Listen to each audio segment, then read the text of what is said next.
Lo que importa, un video podcast de Daniel Matamala, es presentado por Enel, energía sustentable para el futuro, y Entel está contigo en todas. Una máxima muy importante en un Estado de Derecho es que todos somos responsables de nuestros propios actos, no de los que cometan terceros. Por eso es que nunca me ha parecido válido el argumento de apuntar a que alguien es hijo de, hermano de, padre o madre de, para descalificarlo.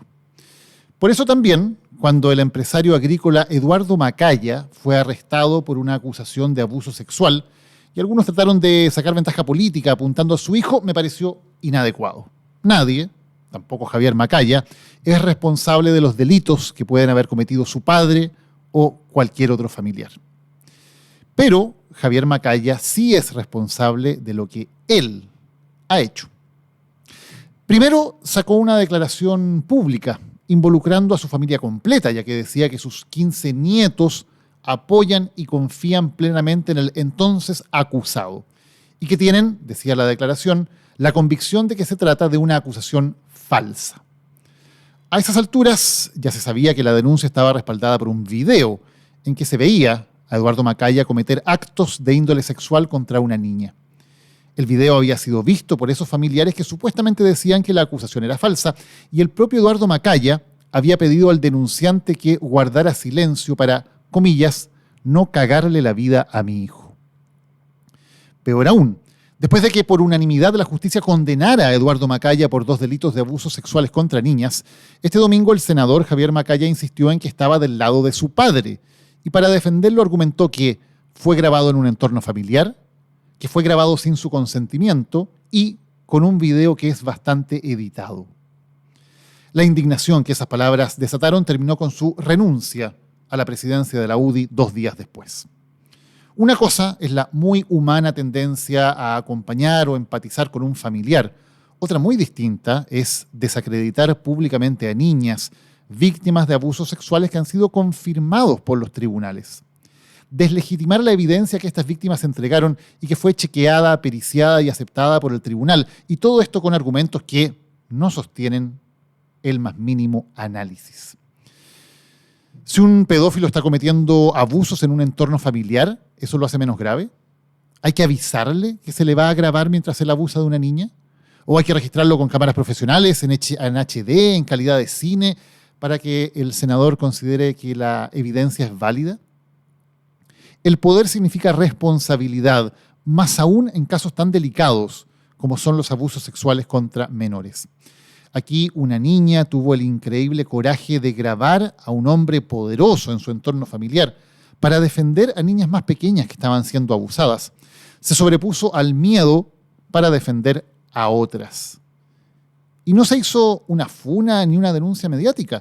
Fueron a tribunales, confiaron en la justicia y probaron, más allá de cualquier duda razonable, la culpabilidad. Todo eso para que un senador de la República diga que esto no es válido porque no se le avisó al abusador que estaba siendo grabado.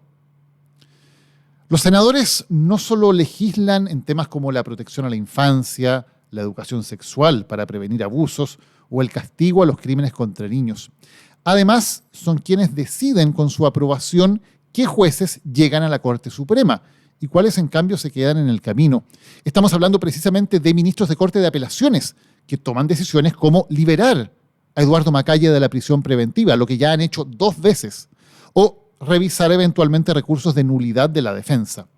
Por eso los políticos y más aún los senadores no deben inmiscuirse en los casos judiciales. Y es que este caso ha estado rodeado además por el desagradable hálito de sospecha que siempre apesta en casos que involucren a personas poderosas. Hay varios elementos para ello, además de la actuación pública del senador. Pese a la evidencia, videos incluidos, Eduardo Macaya vivió este juicio desde su casa, tras ser liberado de la prisión preventiva a cambio del pago de 150 millones de pesos. Es más, ya estando condenado, la justicia volvió a entregarle arresto domiciliario mientras sus abogados presentan recursos, por lo que hoy el condenado Eduardo Macaya está en su casa, en el mismo entorno familiar en que se produjeron los abusos. Para el ciudadano común y para prestigiosos abogados que han analizado el caso, esto es inexplicable. y hay más denuncias de trato privilegiado. Según El Mostrador, en los 3 días que pasó supuestamente en la cárcel tras su condena, Eduardo Macaya nunca estuvo en una celda, sino en una sala privada del hospital penitenciario con baño exclusivo y en un sector destinado a mujeres, donde habría pasado directamente saltándose todos los protocolos de rigor. Hay un sumario en curso en Gendarmería para indagar estos hechos. La justicia habló y Eduardo Macaya es culpable, pero la condena es de apenas 6 años que se van consumiendo con él cómodamente en su casa en medio de regalías especiales y de presiones políticas que contaminan la causa. Hoy, en Lo que importa, hablaremos de este caso y de su impacto en la persecución de delitos sexuales contra niños. ¿Cómo se investigan estos casos en Chile? ¿Qué pasa cuando los victimarios son personas poderosas? ¿Quién defiende a las víctimas? ¿Cómo cada uno de nosotros también puede prevenir los abusos contra nuestros niños? Aquí comienza un nuevo episodio de Lo que importa.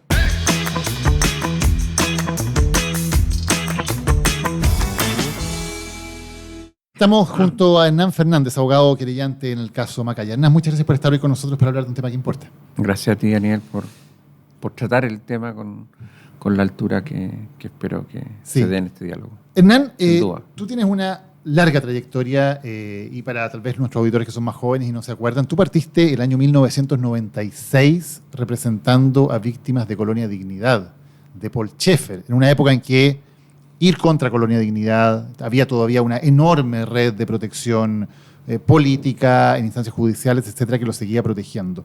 En lo que has aprendido en estos años, ¿cómo se hace para buscar justicia en casos en que los victimarios son personas poderosas, con contactos, con dinero, con influencia? Sin darme cuenta, quizás lo he contratado, porque ¿qué ocurría con Colonia? Que había conformidad y temor, porque a mí me dijeron no te metas con la Colonia que siempre gana. Y un niño que tenía en ese momento 12 años me demostró con su valentía que así había que hacerlo. Es decir, confrontar ese temor con valentía, que en este caso yo me inspiré en un niño que estaba ahí en el campo, que veía que las avionetas circulaban, las motos recorrían buscándolo a él, porque este sistema era silenciar, o sea, el poder se ampara también en el silencio. ¿Y ha cambiado Chile desde ese 1996 hasta hoy día o sigue siendo demasiado difícil hacer justicia cuando las personas que cometen delitos contra niños son personas poderosas? Yo diría que sigue costando lograr verdad y justicia en la protección de la niñez en Chile, porque no están los mejores en esta área. Y no lo digo para descalificar, sino que para marcar que hay una gran responsabilidad con la niñez que está en riesgo, que es vulnerable, que es frágil. Y el caso Colonia Dignidad me lo enseñó también.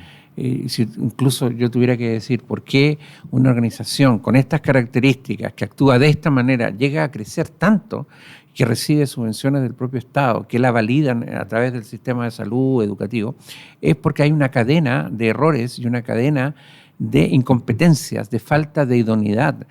Si tenemos a policías que no tienen la formación correcta. El caso de Colonia se soluciona porque hay un equipo de élite de la policía incorruptible y de mucha inteligencia, experiencia y convicción. Y lo mismo, en educación llegó a la Cámara de Diputados un representante en el año 96, estamos hablando 97, a decir que el sistema de Colonia de Dignidad para los niños era un ejemplar. Estamos en un gobierno democrático que ha designado por estas cuotas políticas a gente completamente incompetente. Un enemigo de la democracia es la incompetencia. La corrupción no solo es robar dinero del Estado, es aceptar cargos para los que se carece de las condiciones éticas, profesionales, de conocimiento y de experiencia. En este país cambian de un nivel de la minería a tratar con los árboles, con AF, pero nos preocupamos también por la naturaleza, pero más tenemos que preocuparnos por la niñez y por los valores más importantes de la sociedad. Hernán, tú decías en el caso de Colonia Dignidad hay un niño que es valiente y esa valentía también te motiva a ti a seguir con el caso y decir esto es posible. Hoy en el caso Macaya también hay una víctima, una niña que es tremendamente valiente. y eso permite que se haga justicia. Valiente, noble y transparente, porque ella no quiere perjudicar a nadie, ella quiere proteger, ella quiere hacer lo que los adultos no están haciendo. Por eso es una niña heroína, es una niña que se ha pretendido atribuir como es que es parte de una conspiración. ¿Qué conspiración? ¿Sí? Es una gran enseñanza, como en esta sociedad decadente, en este Estado que acepta que trabaje con recursos públicos, personas incompetentes que generan las tragedias. Una tragedia comienza con algo que puede ser mínimo, confrontada con la bondad, la nobleza y la valentía de una niña. O sea, yo creo que cuando se habla del caso Macaya, de este condenado hoy con una evidencia tan contundente, se asocia al oscuro, que nadie puede atentar con algo tan sagrado que debe proteger como es la niñez, que no se pueden defender, pero que también lo asociemos a que abrió los ojos de esta sociedad adulta.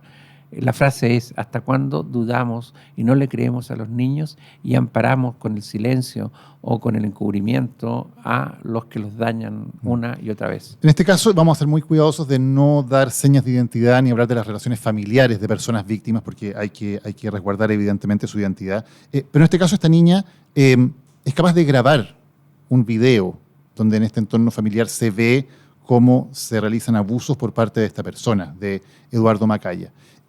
Con esa evidencia, que es una evidencia incontrovertible de un video, ¿qué es lo que ocurre después?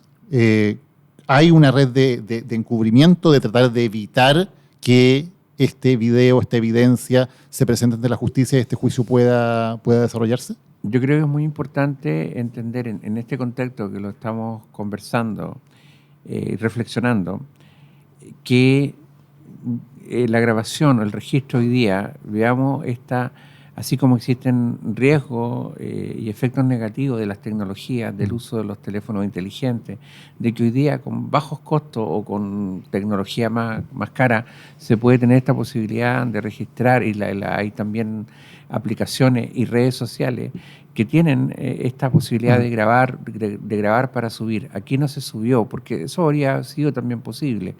Y lo que esta niña que con mucha honra represento, con mucho afecto y admiración también, por eso decidí asumir su representación junto con un equipo de colegas que se unieron a la causa.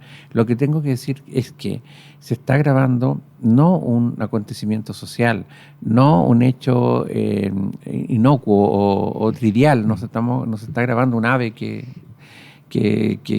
se ha visto, sino que se está grabando una imagen de algo traumático, doloroso, sensible, por lo cual puede ser lo que termina sucediendo, atacado o atacada, en este caso ella, atacada, que se la intenta descalificar. Son segundos.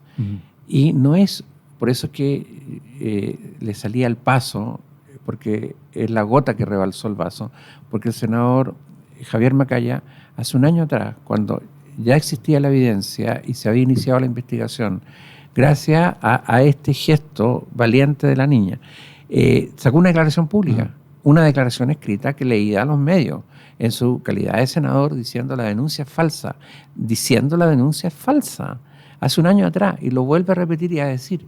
Hay un video bastante editado que fue grabado sin autorización. Fueron dos afirmaciones alejadas de la realidad, porque la realidad es que hay segundos de varios videos. No podemos dar detalle, aunque lo que la ley nos permite es resguardar la identidad. Por eso es que también es muy importante, y lo conversamos en algún momento, y hoy día yo creo que tiene que ser estudiado en temas de ética periodística, en el derecho, en cuanto a que no podemos distorsionar la verdad o darle espacio al rumor o a la especulación, porque lo que estaba haciendo el senador Javier Macaya era desconocer una sentencia de la justicia y generar en la opinión pública no solo la duda, sino que generar un juzgamiento paralelo en que él estaba condenando a una víctima para salvar a su padre. Una víctima que, claro, había tenido la valentía de, en circunstancias tan difíciles, con evidentemente el miedo de estar haciendo algo de manera subrepticia, poder grabar este abuso. ¿Esto ocurre en un entorno familiar con otra gente en el lugar donde pasa esto? Yo preferiría no comentar esos detalles, sí decir que esa valentía está relacionada con que el mundo adulto no es capaz de ver, o que el mundo adulto viendo no hace nada, sabiendo que hay espacios en que pueden ocurrir cosas, y quizás entramos a un nivel de conversación como de mensaje a la ciudadanía, de que en cuanto a que este tipo de delito, por eso es que se relaciona con la resolución de la Corte de Rancagua, quienes agreden a niños, hay un mito de que va a ser con violencia, hay otro mito que es con desconocido, o otro mito que va a ser en un lugar como oscuro o claro, donde no hayan espectadores. Farinat y Vasius, que son dos profesionales muy comprometidos desde el área de la medicina y del trabajo con la niñez, porque son del mundo de la pediatría, de la niñez, ellos nos dicen que la peligrosidad del abusador sexual infantil es porque transgrede los inhibidores internos que tiene la conciencia de cualquier ciudadano, que ante un niño va a protegerlo, va a cuidarlo. El agresor sexual usa esa fragilidad no para proteger, sino que para satisfacerse, para hacer aquello que nadie debiera hacer. Hernán, y en este caso, ¿había otros adultos que vieron algo o pudieron ver algo o pudieron frenar esto? Es un tema delicado, no lo podemos saber. No lo podemos saber porque lo que importa, yo creo, en lo que ocurre y en lo que yo tengo que representar a la niña, a esta valiente y noble niña, es que el foco, el objetivo es proteger, es frenar, es interrumpir. No de buscar las responsabilidades. Porque ese es el tema, sí. Porque el que vio y no hace, pero que también es importante, lo voy a llevar a otro ámbito, que la jurisprudencia y la doctrina penal ha evolucionado, lo que se llama la posición de garante, que es que hay quienes tienen el deber de proteger, y ese deber de proteger exigible está dado por los poderes que la ley da, como los padres, los poderes que se dan a los profesores o los cuidadores en jardines infantiles. Por eso incluso nuestra legislación evolucionó el año 2017 y cuando aquellos que tienen un deber de cuidado no actúan, pueden tener una responsabilidad por omisión. Claro. Entonces no quiero entrar a esa área porque creo que el centro es lo que está ocurriendo. Pero ¿cómo te explicas que habían, porque esta denuncia parte con el video inmediatamente, no es que el video aparezca después, como tú dices, cuando hay todos estos comunicados ya las personas que sabían del caso conocían y habían podido ver la existencia de este video? ¿Cómo te explicas que pese a ello haya habido en todo el proceso una defensa tan cerrada de todo este círculo familiar de la persona que es condenada por estos abusos? Esas explicaciones yo creo que tienen que buscarla no solo para este caso, sino que en cuanto a qué hace no querer ver lo que estás viendo o qué te hace buscar una explicación que pudiera incluso atentar contra la lógica, contra la racionalidad. Yo creo que ahí está. Yo lo quiero llevar también a otros temas, que por eso es como lo que pasa con el abuso de conciencia o en los contextos, cómo puede algo haber ocurrido sin que se interrumpiera. Entonces son fenómenos psicológicos, Es un fenómeno que está en... que también puede ser esto de la negación. Se habla del sesgo de confirmación, de que se busca una hipótesis para confirmarla, pero también se buscan hipótesis para negar lo que está ocurriendo. Yo creo que ahí, con eso te respondo. Sí. No puedo decir más, y el mensaje también es más amplio, es como para... porque pasó con la secta Los Niños de Dios en Argentina, que no se creyó lo que estaba ocurriendo ahí con los niños que estaban sufriendo, y después se dijo, no vamos a creer, la justicia dijo eso, porque lo que tenemos de testigos un día defendieron el sistema. Entonces, si lo defendieron, otra lógica es porque algo los despertó de esta, como, ¿cómo se puede decir? Algo sectario, como esta dependencia sectaria. Entonces, son más valiosos sus testimonios porque fueron capaces de romper, y no lo invalido porque ahí estoy buscando una explicación de negación, ¿no?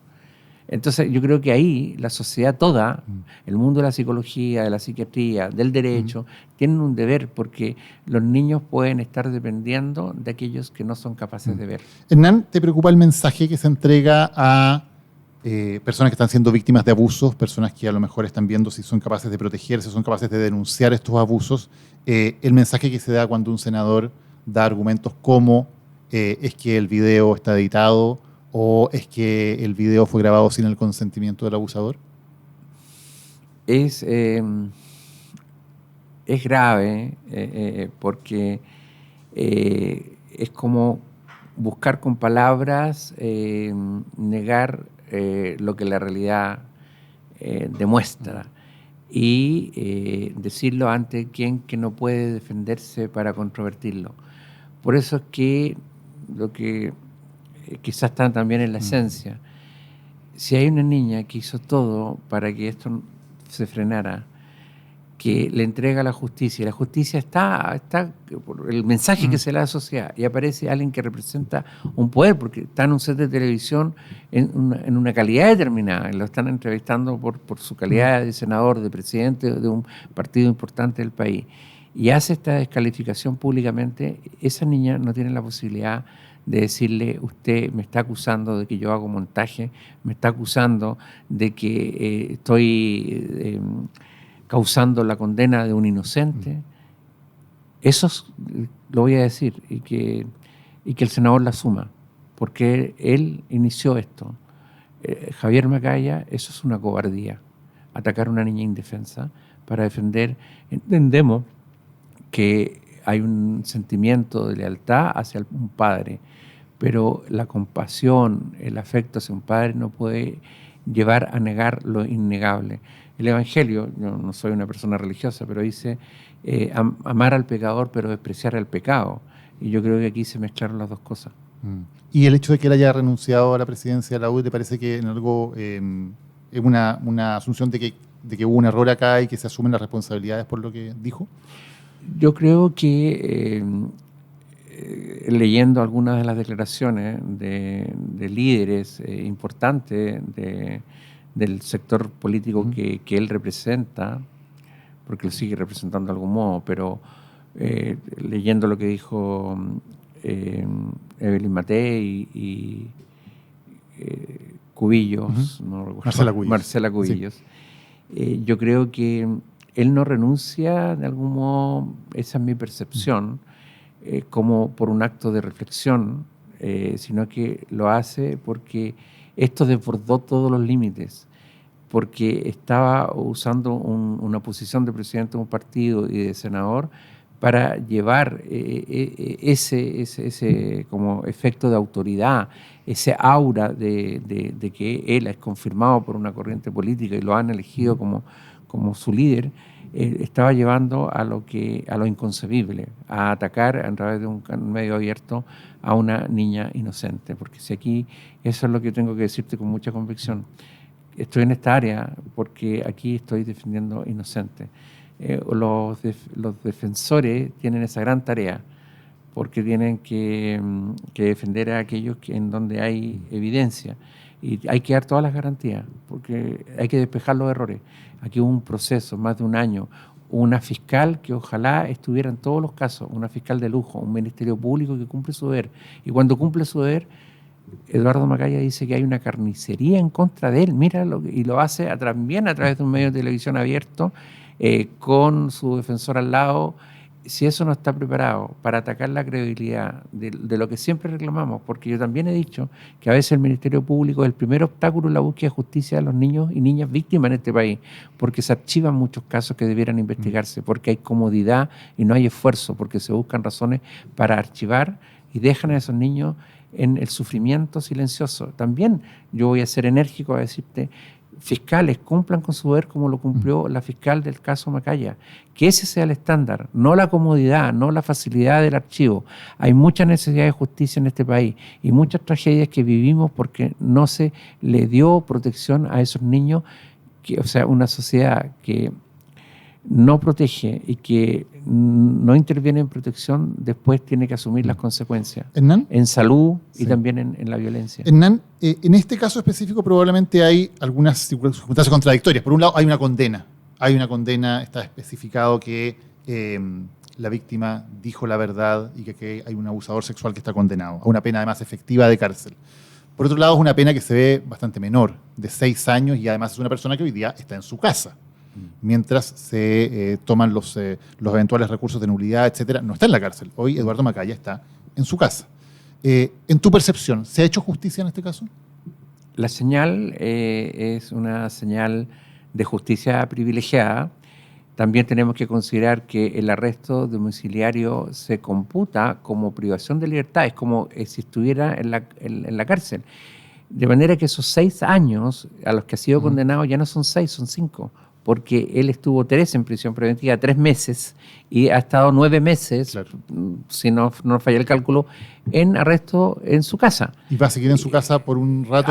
Y ese tiempo se le va a ir descontando los 6 años. Y luego va a salir probablemente antes de tiempo por buena conducta. ¿Cuánto va a estar en la cárcel Eduardo Macaya? Ahí viene el tema de la libertad condicional, que en este país una niña tiene que morir porque se otorgó una libertad condicional arbitraria, irracional, porque alguien que mató a un niño y a su madre los enterró para ocultar, que fue el caso de Ámbar, que ya no está acá, que la nombro en homenaje a ella, porque un día una dirigente de una ONG dijo, en este país que se hacen leyes con nombres, así como si fuera algo negativo. Yo le dije, no estoy de acuerdo, porque cuando hablamos de leyes que llevan nombres de niños que ya no están, tenemos que tener un respetuoso homenaje a ellos. Entonces, vamos al tema de la libertad condicional. Este año, por primera vez, las víctimas son notificadas cuando se pide la libertad condicional para ser escuchadas, para oponerse a esa libertad condicional. Y yo hice en este año, pero fueron muy pocas, de cientos de... podría salir en libertad condicional, como han salido. ¿Cuándo podría salir? Entiendo que ahora con las modificaciones, antes era la mitad de la pena, ya podría postular la libertad condicional. Para estos delitos son 2/3. Tengo que verificarlo, claro, pero aumentó. Pero podría salir. Y hay otros beneficios penitenciarios, la salida dominical, por ejemplo, que no se transforme en una pena de papel, que sea para que reflexione, para que lo que en el derecho penal se llama la prevención especial, que haya tratamientos para que esto no vuelva a ocurrir. Hernán, y además hay una denuncia del diario El Mostrador que está siendo investigada por un sumario de Gendarmería, que dice que, por ejemplo, en los últimos días que pasó supuestamente en la cárcel Eduardo Macaya, la verdad es que pasó directamente a la enfermería de un recinto penitenciario, una sala destinada para mujeres, con todas las comodidades del caso, privacidad, baño privado, y que nunca estuvo realmente en una celda. Hay trato privilegiado también dentro de, supuestamente, entre comillas, la cárcel para Eduardo Macaya. Lo que están diciendo los antecedentes y lo que ha dicho el ministro de Justicia, que lo escuché ayer por televisión, y que existe una investigación administrativa, un sumario administrativo, implica que hay antecedentes para que se inicie esta investigación.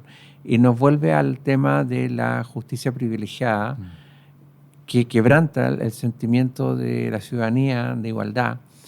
Lo que yo también he dicho, que hay que respetar al condenado, su dignidad, no podemos hacer lo que un victimario hace, que es transgredir la esfera de respeto, y por eso también que yo pido para los condenados todas las garantías de cuidado, de protección, de un recinto digno, porque están privados de libertad, no de sus demás derechos. Entonces soy consecuente y pido también que la ciudadanía sea consecuente en ese sentido. Eso, sí. Y por eso es que la justicia es tan importante, porque cuando no hay justicia hay frustración, hay rabia, hay sentimiento de que le va a pasar también a mis hijos y a mis hijas, y algunas personas dudan en denunciar, porque si esto va a ser más carga, yo hago un llamado como a confiar un llamado a las autoridades para que los ciudadanos tengan confianza en las instituciones y la justicia. Tienen que estar los mejores, que los procesos de selección, de calificación, de capacitación, para que esto no esté ocurriendo. Y Hernán, en esa confianza en la justicia, que coincido contigo, es tan importante. De hecho, en este caso, con estas pruebas, se va a la justicia. No se hace ni una funa pública, se va, se siguen todos los procedimientos correctos de ir a la justicia, hacer las denuncias, la fiscalía actúa, se detiene a esta persona, con la evidencia que hay, se considera que es un peligro para la sociedad, evidentemente queda en prisión, pero luego de pronto se dice, no, la Corte decide, se puede ir para su casa mientras sigue este fallo. ¿Qué pasa ahí? ¿Es un fallo normal que de pronto, habiendo estos antecedentes tan claros, se diga, señor, váyase para su casa y espere todo lo que ocurra en su casa? ¿O da para pensar algo distinto en la forma de actuar de la justicia aquí? Y da para cuestionar jurídicamente, preguntarnos y respondernos también, porque se trata de fundamentos claramente inaplicables, porque la racionalidad y la ley, la prueba y los antecedentes se ponderan conforme a la lógica, al conocimiento científico y a la experiencia. Y ese antecedente, ¿a qué me estoy refiriendo? ¿Hay o no peligrosidad para la sociedad de alguien que niega y que convence o trata de convencer de que no ha hecho nada? Yo creo que eso refuerza la peligrosidad, existiendo otra evidencia. Y lo mandan de vuelta al mismo entorno donde él cometía sus delitos. Quebranta la lógica, y quiero decir esto, de que esa norma de que le otorgue, porque el concepto de libertad bajo fianza es un concepto antiguo, del sistema penal antiguo, que la libertad bajo fianza, hoy día se habla de la sustitución de medidas cautelares de menor intensidad, es un nombre elegante para algo que es salir de la cárcel. Y acá, sin argumentos de que hubieran demostrado que dejó de ser peligro a la sociedad, se acude una norma que está para otro tipo de delito, ante la posibilidad de fuga, que se puede inhibir restándole medios, que sería esto de que deje un depósito, una caución. Entonces pasó de ser un peligro para la sociedad, no se estaba discutiendo, eso es lo que llama la atención. O sea, los abogados defensores construyeron de alguna manera esta teoría de que era posible ya no discutir, como tenemos perdida, voy a hacer un análisis para que un ciudadano lo trate de entender. Esta argumentación no nos va bien. Entonces agreguemos otra argumentación y salió lo de la caución. Y para que esto no fuera tan impresentable, pero fue igualmente impresentable, que la caución sea altísima, 150 millones. Es como que si no la pudiera pagar, entonces se va a quedar en la cárcel. Y resulta que en la misma tarde ya estaba saliendo, porque esos 150 millones llegaron a la cuenta de depósitos que tiene el tribunal. Es decir, aquí, para otros delitos graves, incluso el colega que se hizo cargo, que el José Manuel Peredo, que somos 4 abogados que hemos estado acá, Francisca Barbosa, Ignacio Pinto, él estudió muy seriamente esto, dijo, mira, la propia Corte de Talca viene diciendo que la caución no puede eliminar la causal de peligrosidad, y ante delitos graves, como por ejemplo el narcotráfico, ninguna caución, porque si no, todos los presos de Chile tendrían que decir cuánto puedo reunir, porque si el señor Macaya se fue a su casa con 150 millones, ¿cuánto me van a fijar a mí? Eso es la negación de la racionalidad y la justicia. Por eso tengo entendido que la Defensoría de la Niñez está interponiendo un recurso de queja contra los ministros de la Corte de Rancagua, que con el mismo argumento, porque yo alegué la última vez ante la Corte de Talca y dije la Constitución prima sobre la norma procesal, porque si bien él se ha presentado cuando Carabinero hace el control del arresto domiciliario total, hay una causal mayor que es que por el delito y por su actitud que está teniendo hoy, él es un peligro porque no tiene autocrítica, control de sus conductas y ha movilizado y tiene a un país consternado. ¿Cómo no va a ser un peligro? Claro. Un peligro para la sociedad en este tipo de delitos. Estamos hablando de víctimas indefensas y estamos hablando de delitos que transgreden la integridad psíquica de las víctimas. Hernán, está el caso donde hay esta evidencia que es incontrovertible. Hay, tú lo destacas, también una fiscal que ha hecho un muy buen trabajo. Hay un juzgado, jueces, digamos, que en el tribunal de juicio oral determinaron por unanimidad que hay una culpabilidad. Pero ahora hay también, por otro lado, jueces de la Corte de Apelaciones que han entregado estas libertades tan cuestionables o estos arrestos domiciliarios tan cuestionables a Eduardo Macaya, y ahora eventualmente puede haber un recurso de nulidad que esos mismos tribunales tendrían que determinar y podrían decir, no, es nulo el juicio, hay que hacerlo de nuevo. ¿Te preocupa que quede en manos de esos tribunales con los antecedentes que tenemos en este caso la posibilidad de anular el juicio? Es preocupante, pero creemos al mismo tiempo con convicción jurídica de racionalidad y de justicia, porque se han respetado todas las normas de procedimiento y porque la sentencia y el juicio y la prueba rendida en el juicio ha sido analizada conforme a las normas legales y es tan contundente. O sea, si tú dices algo tan difícil de creer en primer lugar, ocurre, es una realidad. Tú sabes que hoy día en Europa han modificado leyes, se incrementa la protección de los niños ante las agresiones sexuales porque se ha comprobado que aquello impensable, inimaginable ocurre.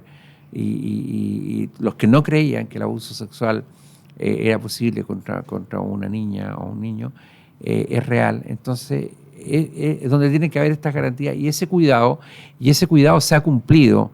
Estimamos que es una sentencia de derecho, es una sentencia que ha ponderado los hechos y que en ningún caso comparable puede haber tanta prueba. O sea, si una de las propias víctimas entrega con un alto precio, con un alto costo emocional, en consecuencia, la justicia no puede dar la espalda. Y yo decía ayer también que ejerza el recurso, que se revise. Tienen que haber garantías de proceso racional y justo. Y no queremos perder esa confianza. No hay que llegar a tribunales internacionales para que el Estado de Chile cumpla sus deberes. Hernán Fernández, muchas gracias por habernos acompañado hoy hablando de un tema que importa. Gracias a ti, Daniel.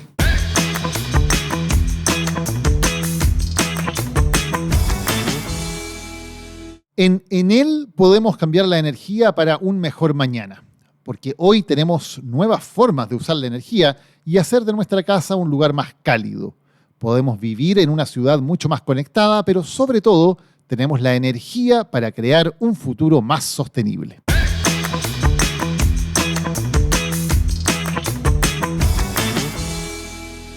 Estamos en Lo que Importa junto a Mauricio Sovino. Mauricio es director de la Unidad Especializada en Delitos Sexuales y de Explotación Sexual de la Fiscalía Nacional. Mauricio, muchas gracias por acompañarnos hoy para hablar de un tema que importa. Muchas gracias por la invitación. Mauricio, los casos evidentemente de delitos sexuales contra menores siempre son muy complejos y tienen una serie de aristas. ¿Qué tan complejo es cuando la persona que es acusada, que es la victimaria, es además de una persona que tiene poder, sea por sus relaciones dentro del entorno familiar o más allá? Bueno, la gran mayoría de los delitos sexuales se cometen dentro de un contexto de poder por parte del agresor con la víctima. De hecho, una de las explicaciones que se da a la victimización sexual es esta asimetría que permite que un sujeto pueda aprovecharse de estas características que existen de, por ejemplo, estar al cuidado de la víctima, de ejercer una labor de educación, dentro de otras, para cometer el delito. Entonces, siempre es difícil y siempre es un desafío para el sistema de justicia penal poder lograr entrar y conocer qué fue lo que realmente ocurre detrás de muchas veces de puertas cerradas. Hay que tener presente que también cerca del 80% de los casos que se cometen contra niños, niñas y adolescentes lo comete alguien de su entorno cercano, ya sea familiar, sea encargado de educación, de talleres deportivos, vecinos, vecinas, etc.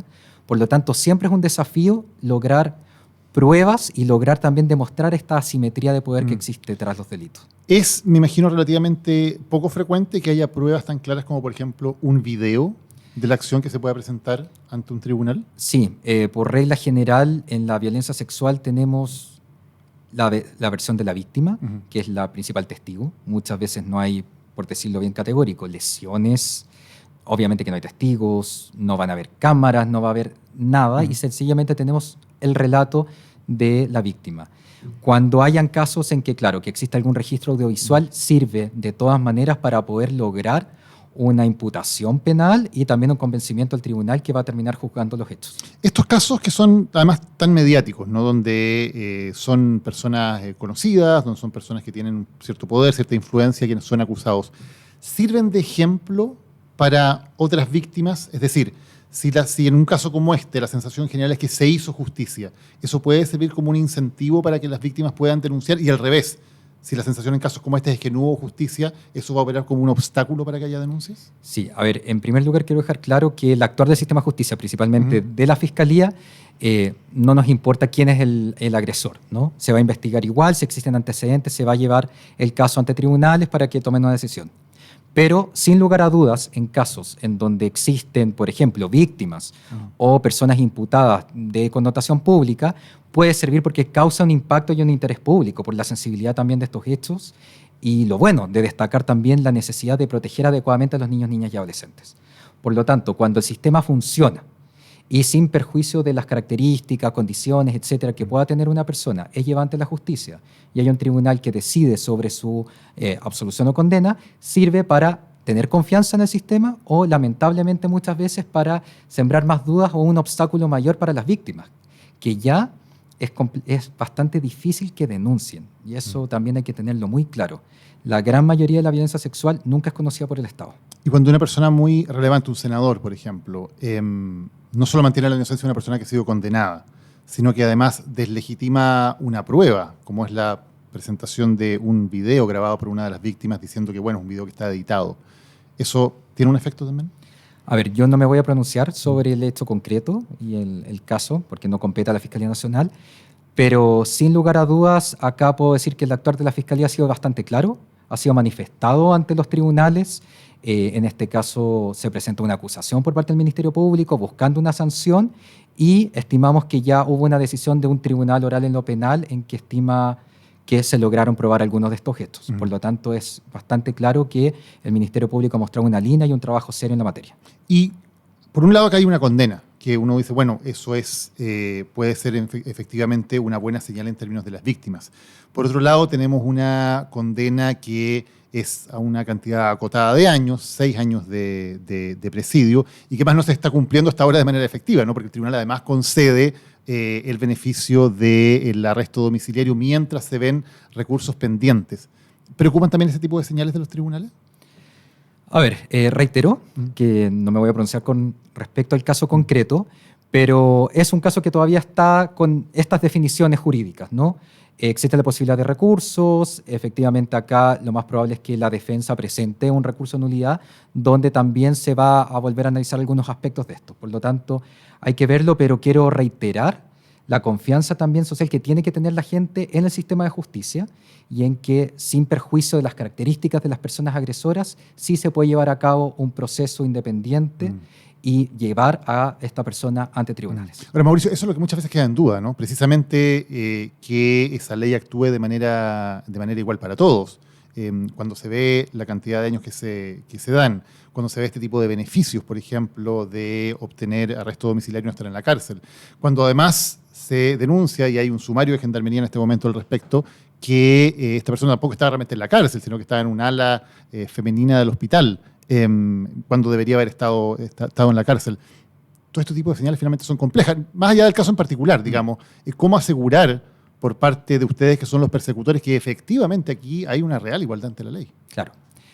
Por lo menos, por parte del Ministerio Público, durante este caso se ha hecho todo por lograr que un tribunal determine sobre la culpabilidad de una persona. Todas estas otras acciones escapan de la competencia de la Fiscalía, son de otros poderes del Estado u otros organismos por parte del Ejecutivo. Y acá quiero hacer presente un punto. Lamentablemente en el país no tenemos una política pública clara y contundente con respecto a la protección de los derechos de los niños, niñas y adolescentes. Existe ahora, va a salir una política nacional de infancia, pero es necesario visibilizar la violencia y que todos y todas entendamos que en casos tan graves como estos, todas las instituciones tienen que operar con los estándares respectivos. Hablabas recién, y vamos a profundizar en eso, en la cantidad de denuncias que hay acá y dónde se producen esas denuncias, porque tú decías la mayor cantidad o la mayor la proporción de casos de abusos contra niños nunca llegan a ser conocidos por el Estado. ¿Cuántos casos tenemos que son efectivamente denunciados y hay alguna estimación de cuál puede ser la cifra oculta? Sí, actualmente, en los últimos años hemos tenido un ingreso promedio de 50.000 casos de delitos sexuales a la Fiscalía, que es quien ve todas las denuncias de un año, ¿no? De esas 50.000, cerca de 40.000, 39.000 son correspondientes a delitos contra niños, niñas y adolescentes. ¿Delitos sexuales contra delitos menores sexuales de edad? contra menores de edad, exactamente. O sea, el delito sexual, por las características que tiene, se comete principalmente contra niños, niñas y adolescentes por el cuidado, por el poder, por la simetría, etc. Y Mauricio, ¿la gran mayoría de esos casos son de personas cercanas, personas del entorno familiar, personas de confianza? Por supuesto. A ver, niños y niñas, es decir, bajo los 14 años no hay duda, porque los niños y niñas no andan solo por la sociedad. Andan de grupos conocidos a grupos conocidos. Están en el entorno familiar, familiar amplio, vecinos, colegio, talleres, y son en esos contextos donde sufren esta violencia sexual y también violencia física y psicológica. O sea, y esto es muy importante porque tiene que ver con los miedos que muchas veces tienen los padres, ¿no? Que muchas veces tienen miedo de lo que un desconocido le puede hacer a su hijo. Pero en la gran mayoría de los casos son personas conocidas, que los padres saben que están con esa persona determinada. Exactamente. Es justamente el abuso muchas veces de la confianza que depositan padres y madres, si es que no son estas las figuras abusivas. Hay un estudio de UNICEF mundial que denominaron un rostro familiar. Y justamente es eso, la violencia contra estos grupos de la sociedad es cometido por personas familiares, conocidas. No es un desconocido en la calle, sino que habitualmente, en un gran porcentaje, es dentro incluso de la familia. Y Mauricio, ¿qué puede hacer un padre o una madre que nos está escuchando en este momento en términos de poder proteger? Primero, que una circunstancia como esta, ojalá no ocurra. Exactamente. ¿Cómo se habla con ese niño o con esa niña? ¿Qué herramientas se le dan a ese niño o niña para que, llegado el momento, pueda defenderse y pueda saber cuáles son los límites? A ver, acá también voy a hacer otro llamado. Lamentablemente en el país no tenemos una política de educación sexual integral. No tenemos eso.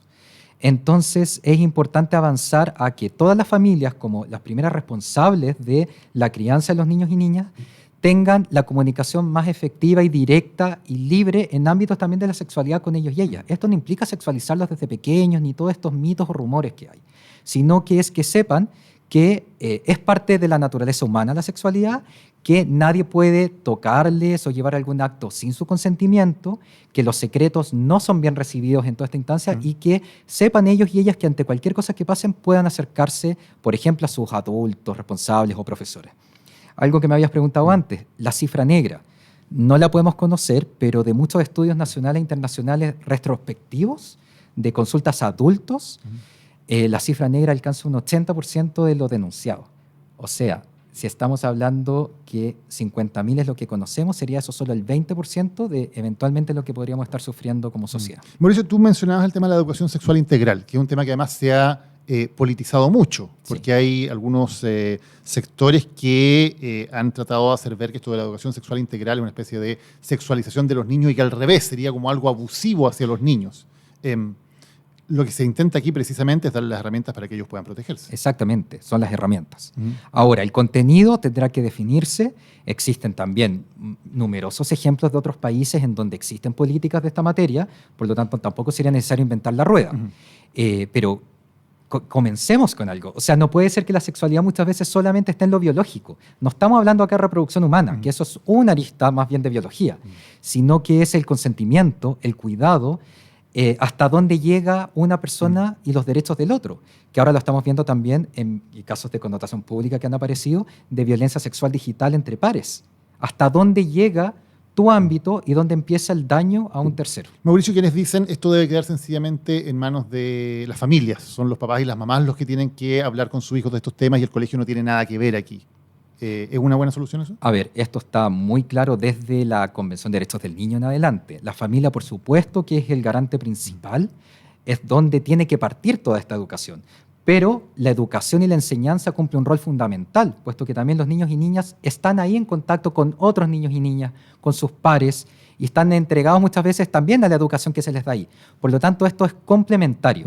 En ningún caso estoy diciendo que los colegios tengan que decidir por sobre lo que los padres quieran, qué tipo de educación quieran darles, pero esto es compartido. Y es momento ya de dejar de postergar estas discusiones que son totalmente necesarias. Y sobre todo considerando lo que tú dices, Mauricio, que la gran mayoría de los casos son en entornos de personas, comillas, de confianza. Por supuesto. Mauricio, tenemos entonces cerca de 40.000 casos al año de denuncias que efectivamente llegan sobre delitos sexuales contra menores de edad. ¿Cuántos de esos casos llegan a tener una condena judicial contra el abusador? Ahí tenemos una dificultad gigante. Y una dificultad gigante que tiene nuestro sistema chileno y el argentino y el peruano y el portugués, español, etc. Y es que el sistema de justicia como lo conocemos no está diseñado para conocer de estos casos. ¿A qué me refiero? Habitualmente cuando se diseña siempre se piensa en delitos prototípicos como el homicidio, en donde existe una prueba directa, un arma, un cuchillo, un cuerpo que nos habla. Acá tenemos un testimonio, y es un testimonio de niños y niñas, que hasta hace muy poco dudábamos totalmente de la confiabilidad de este relato, ¿no? Decíamos siempre son sugestionables, siempre mentían, fantasía, que tienen mucha fantasía. Y hay mucha experiencia e información que esto no es así, que lo que más importa es cómo recibimos ese relato. Y en el sistema, ya desde hace un tiempo, hemos modificado nuestras prácticas para recibir ese relato de la mejor forma, ¿ya? Pero a pesar de eso, de poder recibir mucha más información y mejor, muchas veces solamente tenemos ese relato, y con solamente un relato, en la gran mayoría de los casos, es imposible llevar una imputación penal, ¿no? Que, por ejemplo, la Fiscalía pueda llevar este caso ante tribunales, formalizar la investigación en contra de una persona y posteriormente acusarla. Y conociendo todos estos problemas, más problemas sistémicos nacionales, como la falta de funcionarios y funcionarias en todas las instituciones, que es dramático, alrededor del 10-12% de los casos terminan en una sentencia definitiva, ya sea condenatoria, que es la gran mayoría, o absolutoria. 10 o 12% de los 40.000. ¿Y la otra mayoría de los casos se van quedando en el camino entonces porque no hay pruebas suficientes más allá de un testimonio? Exactamente, van quedando en el camino. La gran mayoría a través de términos que son reabribles, por decirlo así, como es el archivo, que es actualmente no es que yo no le crea, pero no tengo antecedentes suficientes para llevar a cabo una imputación penal en contra de una persona. Y esto, si lo sumamos a, por ejemplo, la ley de imprescriptibilidad que tenemos vigente ahora, permite que las víctimas quizás posteriormente puedan volver al sistema de justicia y decir, ahora quizás estoy preparada para enfrentarlo, tengo otra prueba, aparecieron nuevas víctimas, que eso también muchas veces pasa, casos que no llegan, pero lamentablemente la persona comete otro delito contra otra persona, contra la misma víctima, y ahí es posible luego, lamentablemente, imputar. Esto es bien desolador, pensar desde el punto de vista de las víctimas, que en muchos casos se atrevan, además lo que ya es muy difícil, contarle a un familiar y compartir lo que les ha pasado y finalmente no se llega a nada en términos judiciales. Por otro lado, uno dice, bueno, también tiene que haber un estándar de prueba alto porque son delitos muy graves y para condenar a una persona tenemos que estar absolutamente seguros de que efectivamente esa persona es culpable, ¿no? ¿Debería haber otra forma de valorar las pruebas, de valorar la evidencia que hiciera más posible llevar adelante estos casos? ¿Hay alguna solución para este problema de delitos que efectivamente dependen casi exclusivamente de un testimonio? Sí. Bueno, se han generado también nuevas disposiciones, nuevas herramientas legales que estamos viendo cómo funcionan, ¿no? Por ejemplo, está la entrevista investigativa, que ahora es un video en donde queda plasmado con todas las actitudes, manifestaciones, el relato del niño o niña, que muchas veces también sirve para lograr un convencimiento, por ejemplo, ante un tribunal. Pero creo que lo que más importa, y es lo mismo que indicaste, Daniel, es sacarnos los sesgos, estereotipos y mitos con la violencia sexual. Siempre van a haber lesiones corporales. No es así. La gran mayoría de los casos, aunque sean delitos graves, no queda ninguna lesión en el cuerpo de las víctimas. El niño o niña no puede ir cambiando la versión en el tiempo. Por supuesto que cualquier persona puede ir adecuando, entregando, recordando otros antecedentes. Esto que los niños mienten. Entonces son diferentes frases que estaban muy en el sistema de justicia que las hemos ido dejando atrás. De hecho, a pesar que el porcentaje es puede verse pequeño, cabe indicar que es un porcentaje de un universo que ha ido creciendo. Por lo tanto, cada día más hay más formalizaciones de la investigación que el año anterior y hay más casos que llegan al final a tribunales. No sé si me Sí. explico. Ahora, con esa cantidad de casos también, porque estamos hablando de, tú me decías, 40.000 casos al año, ¿no? O sea, más de 100 casos al día Sí. en que se entregan esas denuncias. Sí. Yo me imagino que tampoco hay capacidad No, para no hay cada uno ninguna. de esos casos para investigarlo, ¿no? Ninguna. Se hace todo lo posible, el compromiso institucional desde el fiscal nacional a todos los equipos es investigar todos estos delitos porque son prioritarios y de gravedad, pero acá no podemos investigar solos. Acá se necesita las policías activamente, que también están en una situación muy desmejorada, la red pericial, que también estamos en problemas críticos de la red pericial también en estos casos, y así Los vamos peritos sumando. que tienen que acompañar la investigación. Claro. ¿No hay suficientes? No hay suficientes, hay brechas en esto, hay regiones en donde también la brecha es mucho mayor. Por lo tanto, acá hay un tema crítico. Y vuelvo a reiterar el tema de una política nacional clara en cuanto a la violencia contra los niños y niñas y entender que esto es un tema que tenemos que darle mayor prioridad también en lo económico. Claro, porque, por ejemplo, hay temas que llevan un rato en la opinión pública y se consiguen avances. Por ejemplo, esta ley sobre las entrevistas videograbadas, ¿no? Que se discutió mucho y en un momento se logró sacar adelante esta ley para no someter a los niños, niñas, víctimas a tener que estar repitiendo su testimonio innumerables veces durante el proceso, que fuera una entrevista videograbada que tuviera todos los estándares para poder ser usada luego como prueba en un juicio. Está la ley. ¿Están los recursos y la gente para implementarla? No. La ley está, Uh-huh. terminó de implementarse ahora el 2022. La ley vino con recursos limitados para la construcción de salas, que es una parte bien importante, pero no vino con recursos adicionales para funcionarios y funcionarios. Se crearon roles nuevos, como el entrevistador investigativo, que es quien lleva a cabo esta diligencia, se le entrega al Ministerio Público la evaluación previa de todos los niños y niñas, se da a los tribunales también esta intermediación, en que las instituciones hemos tenido que, con nuestra gente, tratar de cumplir estos estándares. Entonces es una política pública de excelencia y que lamentablemente en el 2024 estamos viendo como mucho de esta política pública está en peligro por falta de compromiso en la práctica. Pero claro, porque vemos en el último año, tú lo decías, ha ido subiendo fuertemente el número de denuncias. Eso más bien es una buena noticia. Probablemente no significa necesariamente que haya más casos, lo que significa probablemente es que hay más gente que tiene la confianza para poder hacer esas denuncias. Que es lo que pasó, por ejemplo, en el caso de los abusos en la Iglesia Católica, que durante muchísimo tiempo no se denunciaron y cuando empezaron a aparecer un par de casos de alta visibilidad, eso permitió que más gente sintiera que había una posibilidad real y comenzaran a aparecer las denuncias, ¿no? Así es. Entonces, que haya más denuncias probablemente es algo bueno. Cuando las denuncias crecen de una manera tan rápida, ¿los recursos de ustedes en términos económicos y de gente han crecido en la misma proporción en estos últimos años? No han crecido. Y en esto también lo hemos ¿No han reiterado. crecido en la misma proporción o no han crecido nada? No han crecido con respecto a esto, Ya. claro. Y acá, dejarlo bien claro, actualmente también es de conocimiento público, se está discutiendo la ley de fortalecimiento al Ministerio Público, que es esencial para poder cumplir con todas las obligaciones y darle una correcta protección a los derechos de los niños y niñas. Y lamentablemente eso no ha llegado en el momento apropiado. Y todas las instituciones que están vinculadas, por ejemplo, a la implementación de la ley de entrevista, hemos estado trabajando en planes de mejora, pero todavía existe esa brecha importante de demora también de dar estas prestaciones a las víctimas. ¿Tú dirías que cuántos más recursos se necesitan de los que tienen hoy día como director de la unidad para poder darle una atención adecuada a los 40.000 casos que afectan a niños y O niñas? sea, siempre uno puede pedir mucho, ¿no? Ujú. Pero efectivamente se necesitan más fiscales especializados en delitos sexuales, puesto que la carga es gigante. Nosotros tenemos contacto directo con las y los fiscales de todo el país y hay muchas partes en donde el promedio de investigaciones son 600, 700 casos distintos de delitos sexuales en que una persona tiene que llevarlos.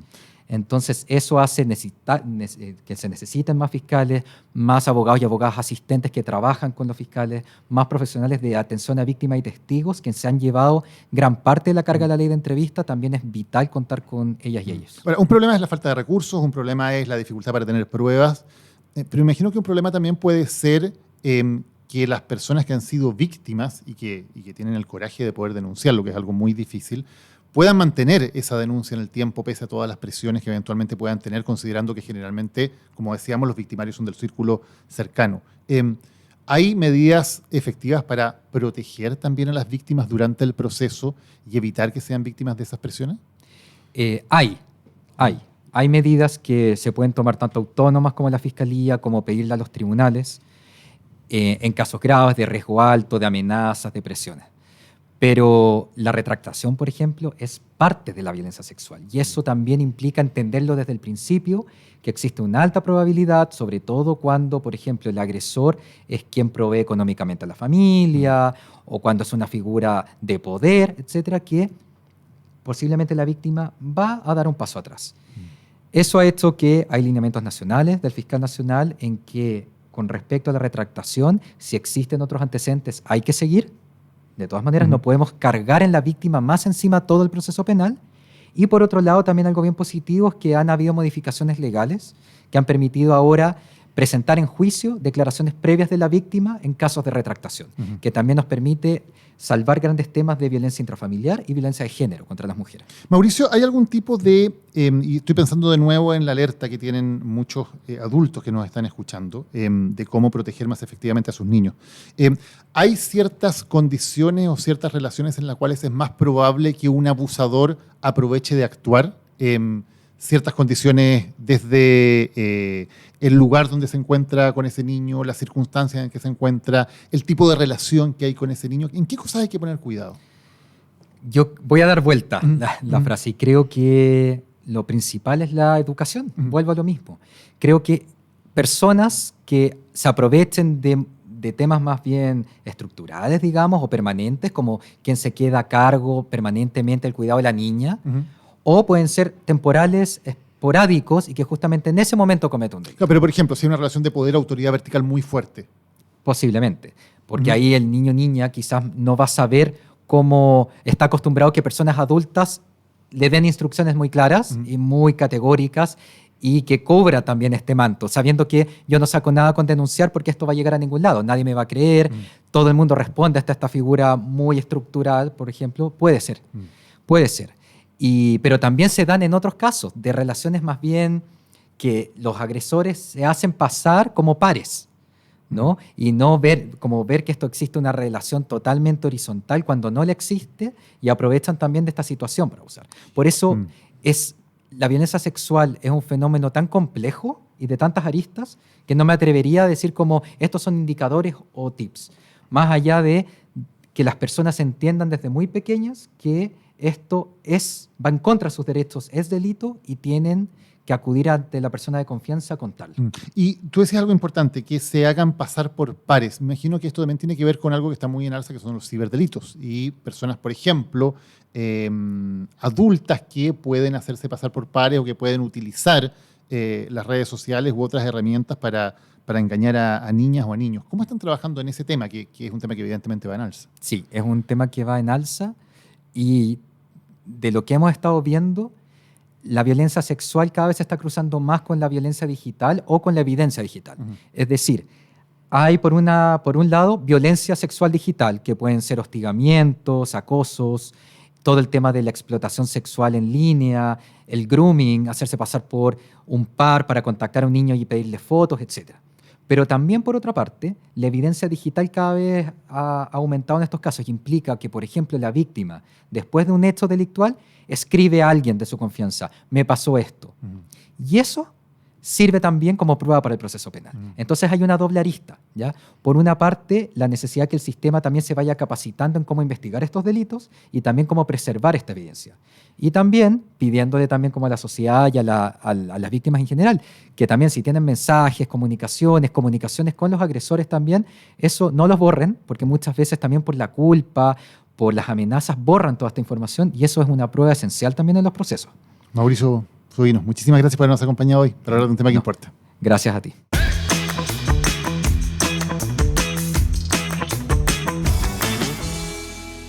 ¿Sabes qué compañía cumple 60 años este 2024? Te vamos a dar algunas pistas. Más allá de que ya tenga 60 años, está como el vino, porque está contigo en todas. Es la única empresa de telecomunicaciones 100% chilena y te da confianza hace 6 décadas. Es la que trajo el 3G, el 4G y el 5G. La que lleva internet fibra a las familias de nuestro país. La que fue pionera en tener 5G en el territorio antártico y la primera telco de Latinoamérica que ofrecerá cobertura satelital móvil con Starlink. Ya sabes de qué marca estamos hablando. Entel, está contigo en todas. Lo que importa, un video podcast de Daniel Matamala, es presentado por Enel, energía sustentable para el futuro, y Entel está contigo en todas. Aquí termina este episodio de Lo que importa. Recuerda que cada miércoles estamos subiendo nuevos capítulos. Puedes seguirlos a través de Spotify y también, por cierto, suscribiéndote a nuestro canal de YouTube, donde no solamente tenemos los capítulos de Lo que importa, también los shorts con los contenidos más importantes de cada programa y además estamos subiendo en formato de video las columnas de opinión semanales. Así que recuerda suscribirte también a nuestro canal de YouTube para que no te pierdas nada de lo que está ocurriendo en Lo que importa. Nos vemos la próxima semana con otro tema que importa. Lo que importa, un video podcast de Daniel Matamala.